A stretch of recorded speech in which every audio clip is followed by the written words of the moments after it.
atas nama Bapak Ilham Rastisron. Saya mohon maaf ke kakak-kakak sekalian, mungkin kalau misalkan ada yang punya mindset kalau matematika itu sulit, penuh dengan rumus, mohon maaf. Saya katakan untuk soal CPNS itu soal matematikanya minim rumus. Asal kita bisa menggunakan logika dengan baik dan benar.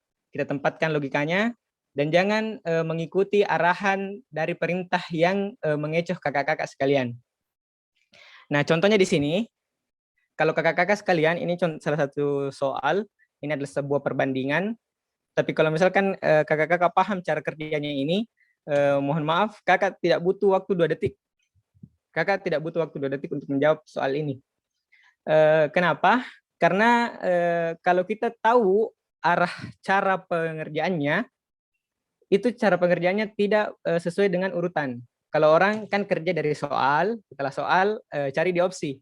Nah, coba kita balik cara pengerjaan tak. Kita lihat opsi, apa yang opsi minta, kita aplikasikan ke dalam soal. Nah, contoh kasus seperti soal ini ya. Soal ini kita lihat opsinya. Opsinya itu 108, 216, 420, 432, 430. Sebelum mengerjakan kakak-kakak, perlu kita ketahui satuan pada soal pilihan ganda itu sangat-sangat membantu. Sangat membantu. Minimal kakak-kakak pintar tambah-tambah, kurang-kurang, kali-kali, dan bagi-bagi. Insya Allah soal pilihan ganda itu ludes kakak sapu habis. Insya Allah, insya Allah. Kira-kira ada enggak yang dapat jawabannya ini? Saya lempar dulu ke forum. Sempat ada yang dapat, kakak-kakak sekalian? Kebetulan ada agak banyak ya. Ya, iPhone on mic. Dapat, Kak? iPhone. 108 kemarin saya, Kak. Berapa? 108. Berapa menit kita dapat 108? Sekali sih kayaknya yang ini 12 kali 9. Ya, jawaban yang sangat luar biasa ya. Ya, minimal kakak sudah berusaha lah. Meskipun jawabannya masih sangat jauh dari kata benar. Tapi maksudnya mending berusaha daripada kita tembak-tembak kan. Nanti kalau misalkan ada waktu kita juga bahas secara blok jawaban ya. Karena memang dalam soal pilihan ganda ada teori untuk mendapatkan nilai minimum dan nilai maksimum dalam tanpa mengetahui apa maksud soal dan apa keinginan jawaban. Ini cara paling mudahnya. Mohon maaf. Kakak yang pertama tadi, iPhone tadi langsung kali 12 dengan 9. Itu sebenarnya sudah benar, tapi setengah jalan. Seharusnya ingat, skala itu di kepala kita masing-masing, skala itu dipelajari di kelas 5 SD. Di kelas 5 SD, pelajaran IPS semester kedua. Jadi kalau misalkan ada saudara tak, kemanapun tak yang kelas 6, kemungkinan kalah kalau misalkan kita salah di sini. Nah, ingat, awal dari skala itu adalah perbandingan jarak sesungguhnya dengan jarak yang ada di peta. Ingat, di kota, lihat di jawaban, di soal, ukuran sebuah kota pada suatu peta adalah panjangnya 12 cm dan lebar 9 cm. Apabila peta tersebut mempunyai skala 1:200, luas sebenarnya dari kota tersebut adalah titik-titik meter kuadrat. Nah, kita lihat 12 cm di dalam peta, itu harus dikali 200 terlebih dahulu untuk mendapatkan panjang sebenarnya. Ini 2400. Oke? Nah, lihat 12 kali 200. Cara paling mudah ini nolnya langsung kirim ke belakang. 2 nolnya kirim ke belakang, 2 kali 12, selesai 24. Aman kata? Aman. Insya Allah. Asal pintar dikit kali-kali ke insya Allah aman. Nah, selanjutnya lebar. Lihat lebar di peta itu 9 cm. Sesungguhnya ya kembali kita kali 200. Hasilnya kirim 2 nolnya ke belakang, 9 kali 2 18. Sesungguhnya 2,2400 cm dan lebarnya 1.800. Kita langsung kali. Untuk kakak-kakak sekalian, mohon maaf, tadi awalnya saya katakan satuan pada pilihan ganda itu sangat-sangat bermanfaat, sangat bermanfaat. Kenapa?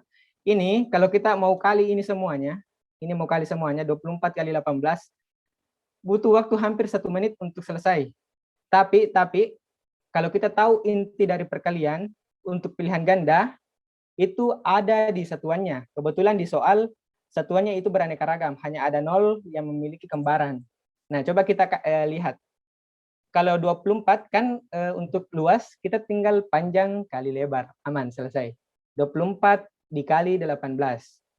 Ini 24 dikali 18. Tidak perlu kita kali semua. Tidak perlu. Cukup satuannya saja. Satuannya tok saja. Satuannya 4 kali 8. Hasilnya 32. Satuannya 2. Kebetulan di soal hanya ada satu opsi yang satuannya 2. Hanya ada satu opsi yang satuannya 2. Jadi tidak perlu kita tambah-tambah kalinya. Cukup 4 kali 8. Inti dari permasalahan hanya ada di 4 kali 8. Selesai itu? Iya, sudah selesai. Jadi untuk satu soal ini, kalau misalkan kita paham betul apa maunya, ini tidak, insya Allah 2 detik selesai. Langsung 2 kali 2, satuan kali 2, 4, 9 kali 2, 8, 18, 4 kali 2, 32, akhirnya 2. Opsi cuma ada 4, 3, 2. Jadi beruntunglah kakak-kakak yang mau masuk CPNS dapat soal matematika seperti ini. Kalau satuan beraneka ragam. Jadi pelajaran pertama di pertemuan kita kali ini, yang pertama, ubah mindset kita bahwa soal itu harus dikerja dari atas ke bawah. Kemungkinan besar soal itu bisa dikerja dari bawah ke atas. Kita lihat jawaban, apa maunya, baru kita pergi ke atas. Oke? Sebelumnya saya pindah, ada yang mau bertanya?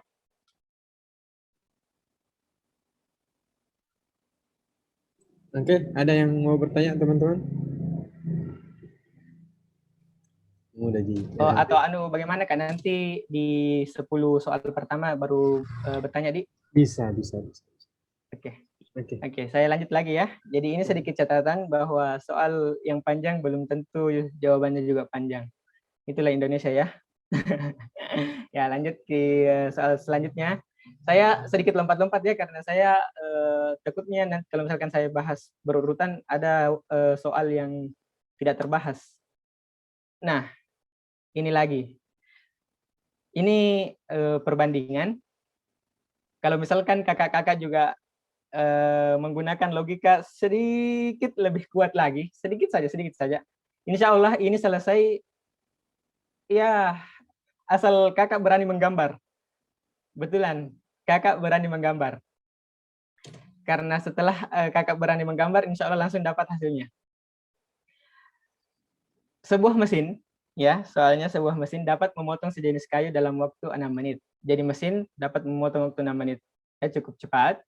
Seorang tukang kayu dapat menggunakan gergaji tangan dan dapat melakukan pekerjaan tersebut dalam waktu 18 menit. Jadi kalau untuk mesin 6 menit, pakai gergaji tangan kita butuh 18 menit.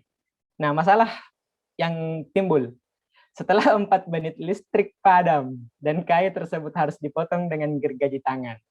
Jadi kita sudah potong itu kayu 4 menit. Sisanya masih ada, kalau misalkan kita pakai mesin, masih ada 2 menit yang harus kita selesaikan. Listrik padam, dan kayu tersebut harus dipotong dengan gergaji tangan. Jadi kita, ya ilustrasikanlah kakak-kakak sekalian.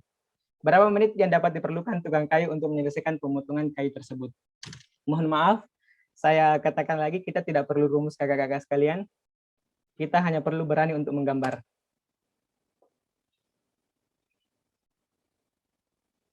Mohon maaf ya, ini ada sedikit tertukar, seharusnya ini mesin tertukar gergajinya. Di sini mesin, di sini gergaji. Gergaji 2 menit, 2 menit, 2 menit, 6 menit. Mesin 6 menit, mohon maaf, gergaji. Oh ya, sudah benar ya. Gergaji 6 menit, 6 menit, 6 menit, 18 menit. Pertama kita menggunakan gergaji di 3 bagian, 4 menit. Kita sudah selesaikan 4 menit, 2 bagian, Masih ada 2 menit sesungguhnya. 2 menit sesungguhnya jika kita menggunakan mesin. Tapi karena kita menggunakan gergaji, lihat kita kekurangan 1/3. 1 bagian jika dibagi 3 kita menggunakan gergaji. Nah, apa yang diminta oleh soal, berapa menit yang diperlukan tukang kayu untuk menyelesaikan pemotongan kayu tersebut. Nah, karena kita sudah selesai 4 menit, jadi kan kita tinggal butuh 2 menit selanjutnya, tapi kita menggunakan gergaji. Sedangkan setiap 2 menit mesin, itu sama dengan 6 menit menggunakan gergaji. Jadi kita sudah selesai permasalahannya, dapat 6 menit. Jika kita mau keseluruhan, kita tinggal tambah 2 tambah 2 tambah 6 sama dengan 10. Ya, kalau misalkan kakak berani menggambar, insya Allah ini seperti soal bonus untuk kakak-kakak. Kalau misalkan kakak mau ambil lagi perbandingan ya cukup ribet.